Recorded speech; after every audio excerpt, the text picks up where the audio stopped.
dear God, do you remember how I used to sneak upstairs and put as many socks as I could on both of my feet so that way my mother wouldn't hear me dancing with you? God, I loved dancing with you. It was just us. It was just me and you. It was you and your baby girl. It was us against the world, and there was nothing I would have traded that for. God, I miss dancing with you. Remember the very first time I went to Sunday school? Unfortunately for my mother, I took her literally when she told me that one day you were going to come and stand at my door and you were going to knock, and you only would do that because you wanted to eat with me, and I knew I wanted to eat with you. So imagine the temper tantrum I threw when she threw my burned Blue's Clues macaroni and cheese away. God, you may not have been proud of that tantrum, but you got to admit it was kind of cute. The only problem is I did that thing that adults call maturing. And look, I'd like to think that I grew up, but all I know is that there came a time when I stood in front of the mirror and I didn't like what it was that I could see. Lord, in all of your infinite wisdom, you invented this thing called acne.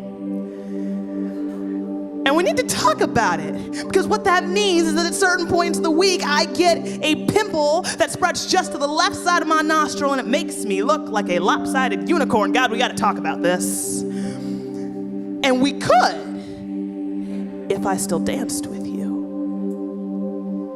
God, I miss dancing with you. I miss the time when we used to sit around and listen to Taylor Swift and Nickelback, and yes, my musical tastes have improved. But look, what I'm really hoping is that one day we can go out and we can save more superheroes and defeat more supervillains.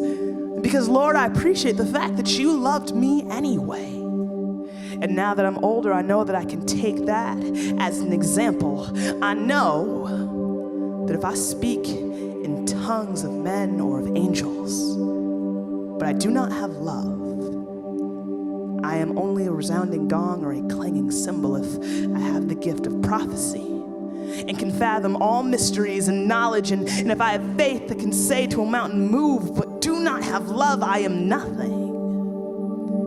If I give all that I possess to the poor, or even give my body over to hardship that I may boast, but I do not have love, I have gained nothing.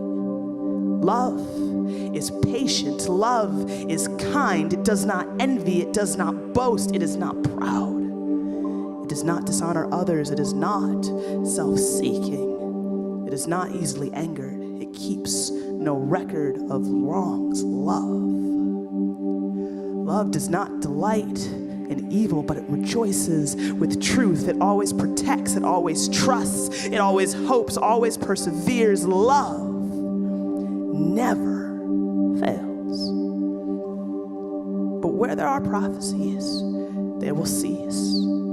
Where there are tongues, they will be stilled. Where there is knowledge, it will pass away. For we know in part, we prophesy in part, but when completeness comes, what is in part disappears. When I was a child, I talked like a child. I thought like a child. I reasoned like a child. When I became a man, I put the ways of childhood behind me. For now, we see only a reflection as in a mirror.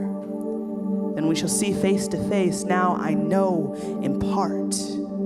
Then I shall know fully, as I am fully known. And now these three remain: faith, hope, and love.